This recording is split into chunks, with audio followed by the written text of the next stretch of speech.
Un gusto saludarlos en Cristo Jesús. Bienvenidos a esta última clase de este estudio que hemos hecho acerca de la liturgia y el culto cristiano. Ya hemos podido ver el contexto bíblico de donde partimos para nuestra celebración cúltica en adoración a nuestro Dios. Hemos estudiado las raíces bíblicas, hemos estudiado también los fundamentos históricos del culto y de la liturgia cristiana. Hemos también hablado un poco acerca del año litúrgico, del calendario y por supuesto de todo lo que tiene que ver con el ciclo eclesiástico anual, hablando de los colores, de las fiestas principales que los cristianos celebramos. Y en esta última clase la hemos dedicado para hablar propiamente del culto cristiano. Es decir, cada domingo cuando nosotros acudimos a nuestra congregación local y participamos del culto de adoración, vemos que hay expresiones, himnos, oraciones, lecturas y todo esto que en su conjunto son las formas por medio de las cuales la iglesia presentamos nuestra adoración a Dios en respuesta al llamamiento que el Espíritu Santo ha hecho al convocarnos y congregarnos en ese lugar como el pueblo de Dios. Entonces, en este momento vamos a iniciar con nuestra clase y vamos, por supuesto, a pedir al Señor para que nos dé su guía y su dirección. En el nombre del Padre, del Hijo y del Espíritu Santo. Amén. Padre misericordioso, muchas gracias porque ya hemos avanzado hasta esta quinta lección de este pequeño estudio de la liturgia y el culto cristiano. Gracias por permitirnos continuar estudiando y conociendo las raíces de nuestra adoración pública. Rogamos para que tu Espíritu nos guíe a toda verdad por Cristo nuestro Señor. Amén. Como ya les mencioné, entonces vamos a estar hablando del oficio mayor, el oficio divino, la misa, como también en algunas tradiciones luteranas se conoce con ese nombre. En el año de 1523, el doctor Martín Lutero escribió un pequeño tratado o un documento para nosotros sea más fácil de entender, en el cual él presentaba de una manera sencilla en qué consistía la reforma a la misa alemana y cuáles eran los fundamentos sobre los cuales estaba basado el culto cristiano. Y entre muchas cosas que Lutero menciona allí, que son todas muy interesantes, él destaca en este escrito, primero que todo, cuáles son esas cosas fundamentales para el culto cristiano. Y él destaca que sea la predicación de la palabra y la administración del sacramento, es decir, la Santa Cena. Pero también, por otra parte, Lutero destaca, esa fue una cita que leímos en la clase pasada, que lo importante y lo que hizo la reforma fue precisamente purificar el culto cristiano de aquellas tradiciones paganas que se habían inculcado en él, de manera que permaneciera la pureza de la palabra, la predicación de ella y la palabra visible que son los sacramentos. Esto entonces es muy importante que lo tengamos en cuenta. Y para esto, Lutero sabía que los pastores que estaban y que hacían parte del movimiento de la reforma debían estar vinculados también a ese pensamiento que era tomado desde la palabra de Dios.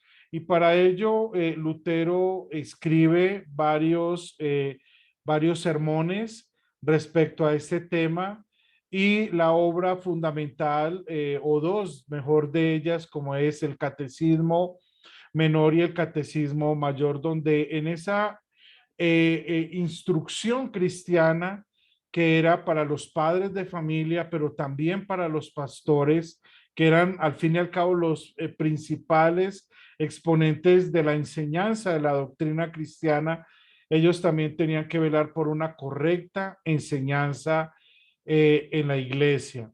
Y al margen de los catecismos y de los documentos que Lutero redactó durante este periodo, nosotros vemos que en él había una preocupación creciente porque el culto cristiano permaneciese lo fundamental. Y ya lo he mencionado hace unos minutos atrás, que es la predicación de la palabra y la administración de los sacramentos. Que al final de esta clase, si quizá nos cuesta memorizar todo lo que estoy hablando, podamos decir lo importante del culto cristiano es la predicación de la palabra de Dios y la administración del sacramento. Ya con eso podríamos tener en pocas palabras todo lo que hemos hablado y lo que vamos a hablar en los siguientes minutos que nos quedan de nuestra clase. Pero como nuestro culto cristiano ha tomado las tradiciones del Antiguo Testamento, que ustedes recuerdan, en la primera y la segunda clase hablamos bastante al respecto, entonces hay muchos elementos que el cristianismo mantuvo del culto del pueblo del Antiguo Testamento. También hay otros que son tomados de la iglesia primitiva, es decir, del Nuevo Testamento, y otros que vinieron, digamos, siendo adaptados y para mejorar o permitir que la adoración fuera verdaderamente comunitaria, es decir, una experiencia de la congregación que se reúne para adorar a Dios, y de esta forma se fueron involucrando unas formas, como lo decíamos desde la primera clase, que permitieron que la liturgia cristiana fuera más dinámica y por tanto más cercana también a la vida del pueblo de Dios. En ese sentido, podemos dividir el culto, y cuando estoy hablando de nuestro culto cristiano luterano, no quiero irme a ningún extremo, es decir, no quiero pensar en una liturgia demasiado rígida y tradicionalista, pero tampoco en una liturgia demasiado espontánea, sino siempre manteniendo el orden desde la Biblia, desde lo que hemos estudiado en la historia de la iglesia, y manteniendo lo fundamental, es decir, el uso correcto de los medios de gracia en el culto público o en el oficio divino. Y para ello podemos dividir entonces nuestro culto en tres partes. Algunos le llaman la liturgia de entrada, la liturgia de la palabra y la liturgia de la Santa Cena. A mí me parece correcto ello, no porque vayamos dentro del culto o el pastor, el liturgista, la persona que está dirigiendo el oficio divino nos va a decir, bueno, acá termina la liturgia de entrada, ahora comienza la liturgia de la palabra. O nos va a decir, acá termina la liturgia de la palabra y comienza, no, sino que es una manera para nosotros entender un poco más cómo está estructurado el oficio divino. Cuando iniciamos entonces nuestro culto, hacemos la invocación a Dios, en la cual le pedimos al Padre, al Hijo y al Espíritu Santo, quienes son precisamente el objeto de nuestra adoración pública, dándole la alabanza y el honor a ellos, que son el motivo, la fuente por la cual estamos reunidos y por la cual como iglesia queremos expresar con los signos, pero también con la oración, también con la disposición de oír y de recibir la palabra, nuestra adoración al Dios uno y trino. Después de la invocación, que generalmente es cuando el pastor nos dice estamos congregados o reunidos o vamos a iniciar en el nombre del Padre, del Hijo y del Espíritu Santo.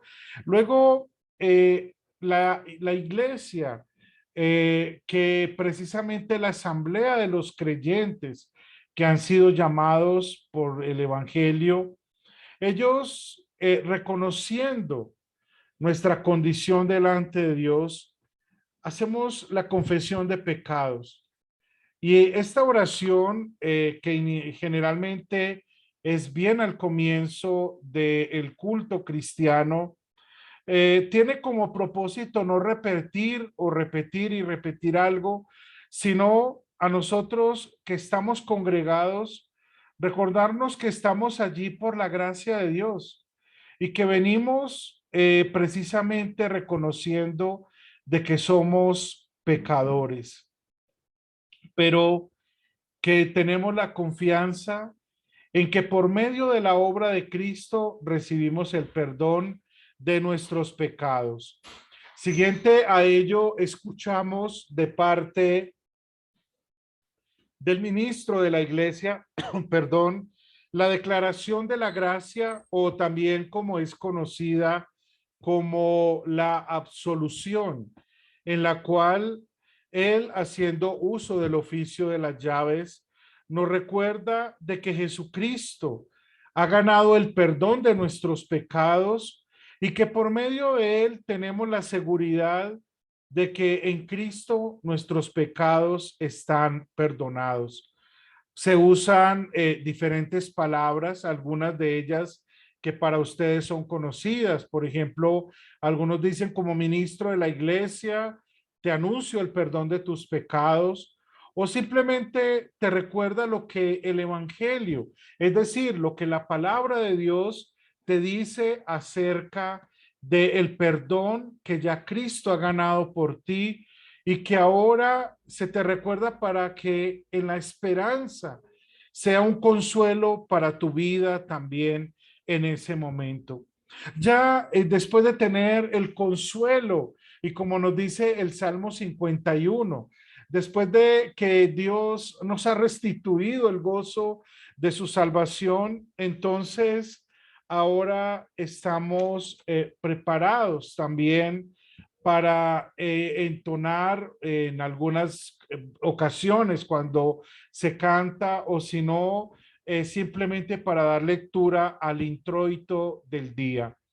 En la clase pasada hablamos del leccionario litúrgico y les hablamos cómo están distribuidas las lecturas que cada domingo escuchamos en nuestras congregaciones. En la antigüedad, el introito era un salmo o un cántico que se hacía al comienzo del culto, que contiene también una antífona, o simplemente es un conjunto de versículos de un salmo o de algunos salmos en específico. Es decir, este introito nos, como su nombre nos dice, nos va a introducir también de una manera clara a la adoración que de allí en adelante la iglesia le rendimos a nuestro Dios. Dentro de la liturgia tradicional también hay dos cánticos que generalmente van al comienzo de nuestra liturgia, como es el Kyrie eleison y el Gloria in excelsis. Estos son los términos latinos con los cuales el primero, que el Kyrie eleison, es el Señor ten piedad, donde cantamos al Señor pidiendo precisamente su misericordia y su piedad. Y en ello pedimos para que Dios tenga misericordia del mundo que padece las consecuencias del pecado. También le pedimos a Dios que en su misericordia permita que el evangelio pueda ser anunciado a todos aquellos que lo necesitan oír, y para que el testimonio de la iglesia sea eficaz y compartido de una manera amplia en todo el mundo. Esa expresión Kyrie eleison o Señor ten piedad fue un canto responsorio que fue usado desde la iglesia antigua, desde la iglesia primitiva, ya que como no habían himnarios o textos como hoy disfrutamos nosotros de tener, entonces eran pequeñas antífonas, es decir, pequeñas oraciones que era fácil de que la congregación pudiera repetir, como aquella de decir, Señor, ten piedad.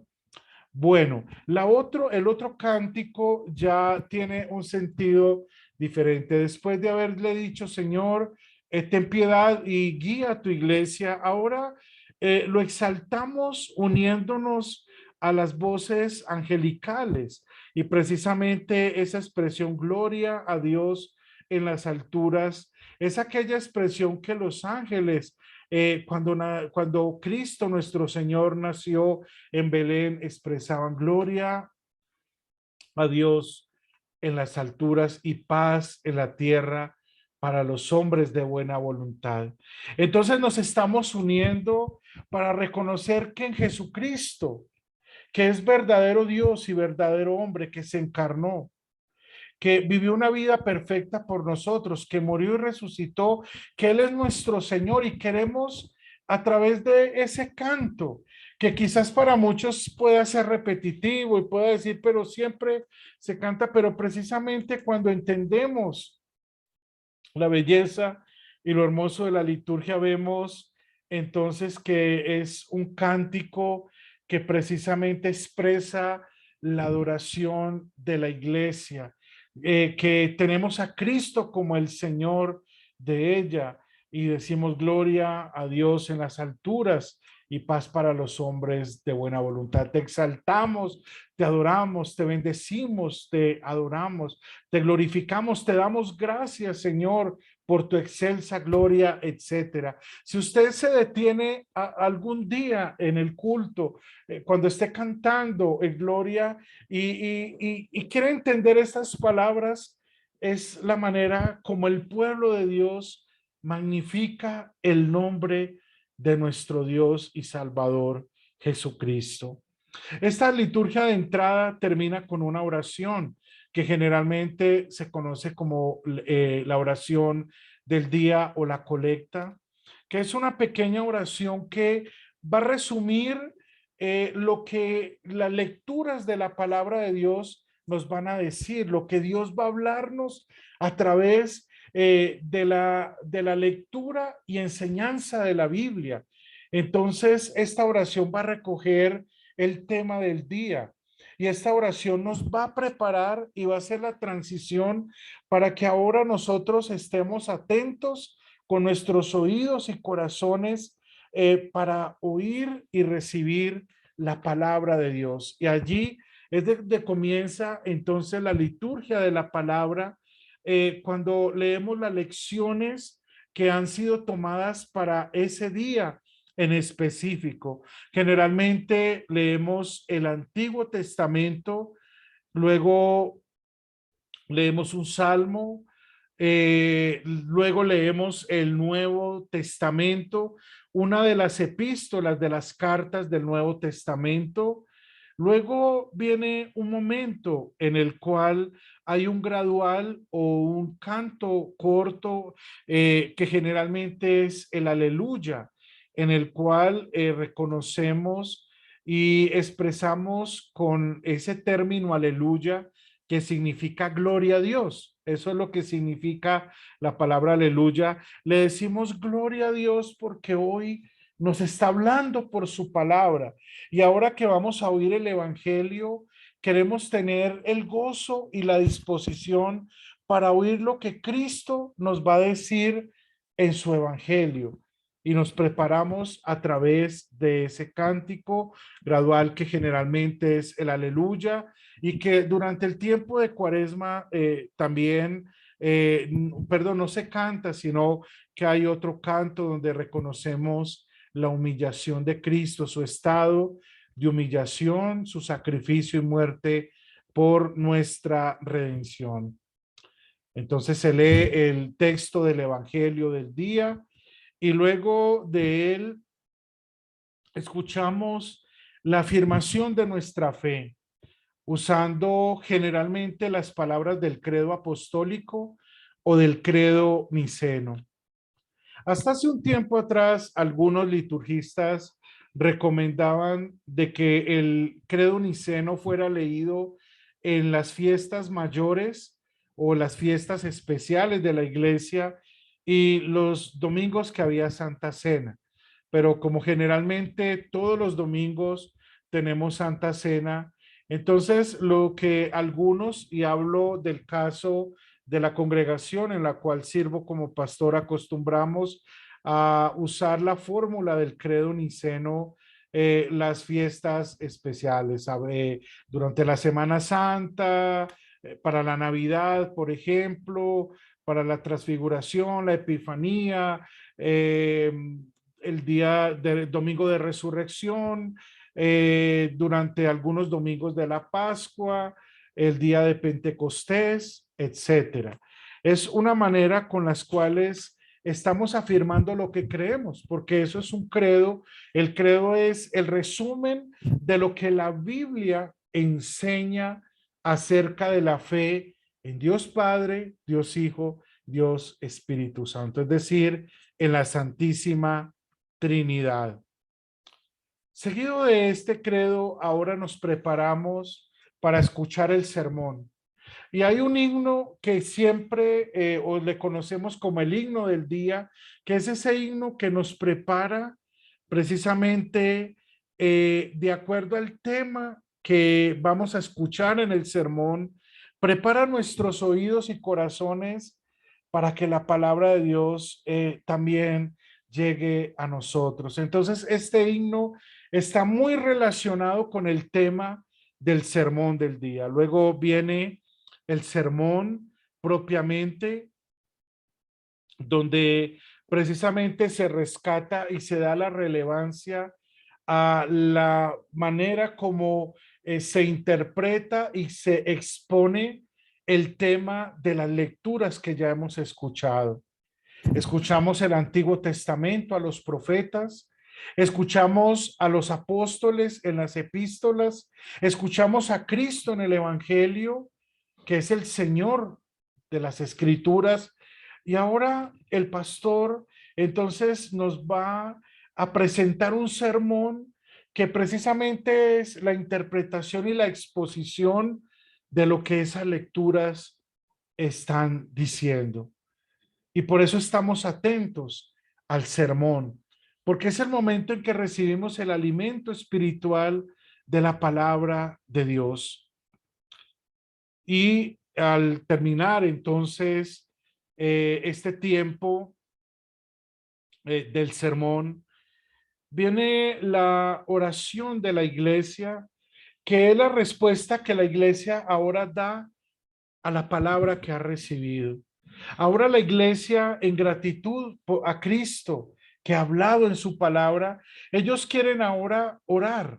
Queremos orar a Dios, orar por nuestro país, orar por las autoridades, orar por la iglesia, orar por las necesidades de precisamente de los hermanos que están allí congregados y de otros cristianos que sufren diferentes circunstancias que hacen parte de la vida. Y allí entonces concluye lo que podríamos llamar la liturgia de la palabra. Y ahora entramos a esa tercera parte que es la liturgia de la Santa Cena, en la cual nos preparamos con un momento que llamamos el ofertorio.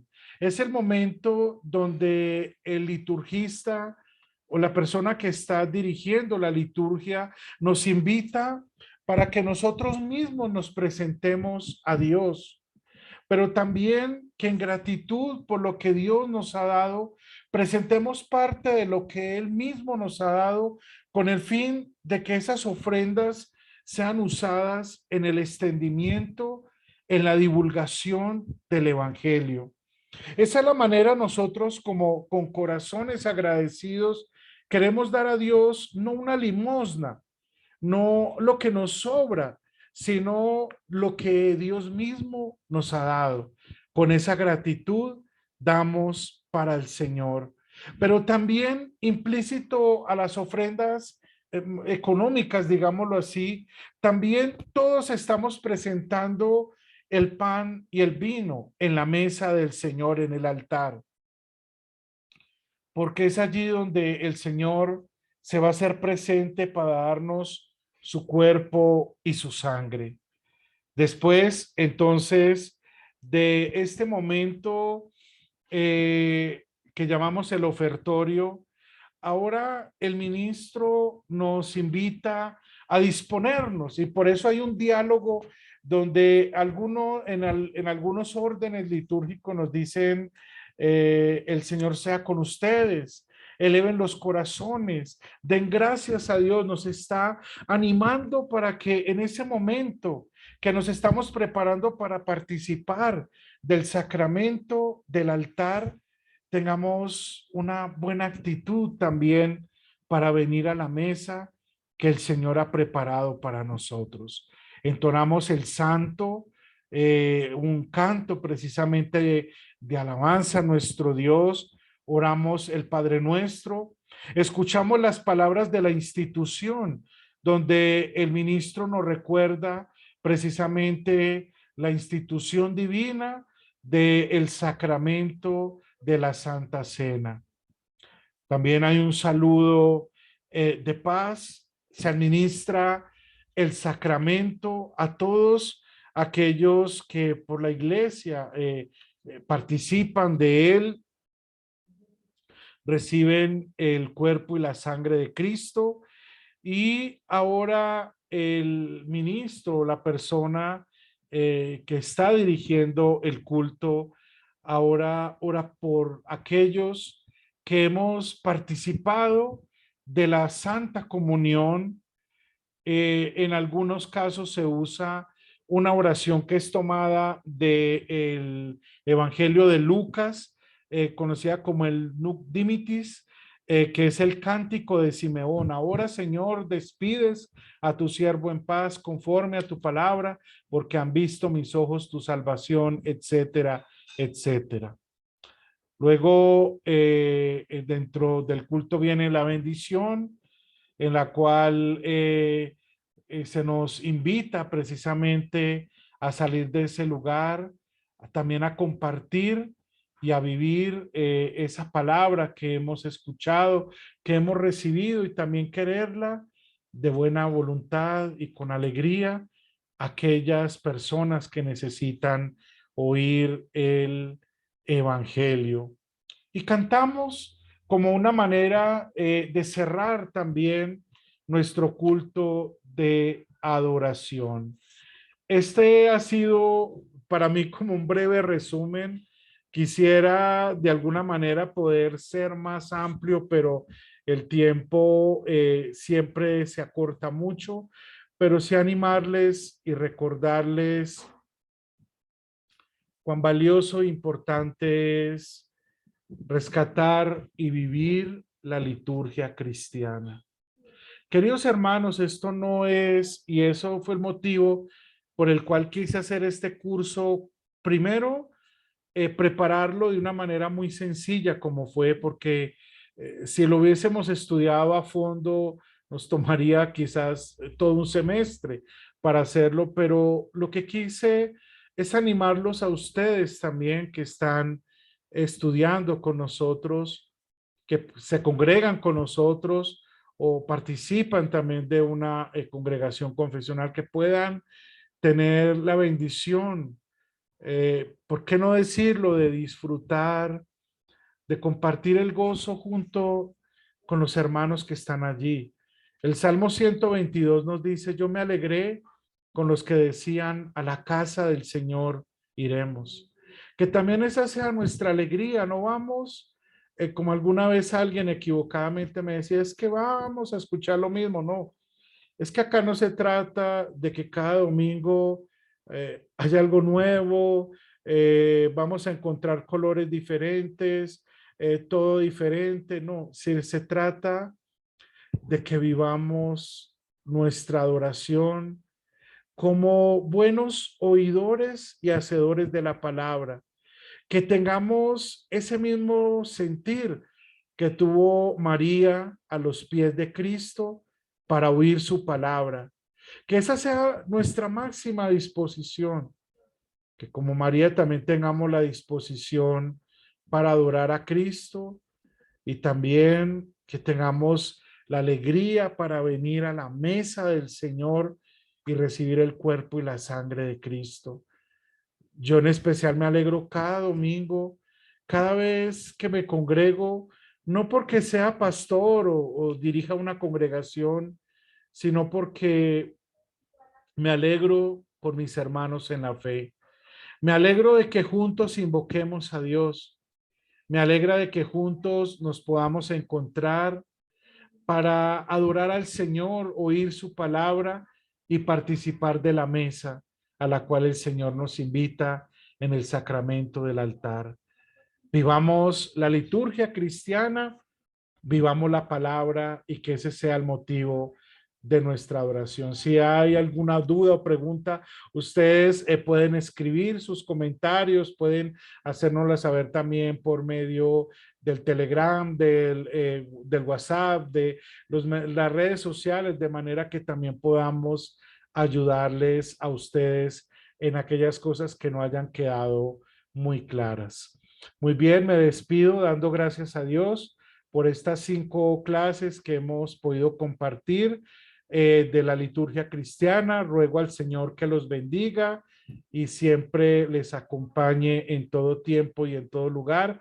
Y próximamente estaremos compartiendo otro estudio. Dios les bendiga.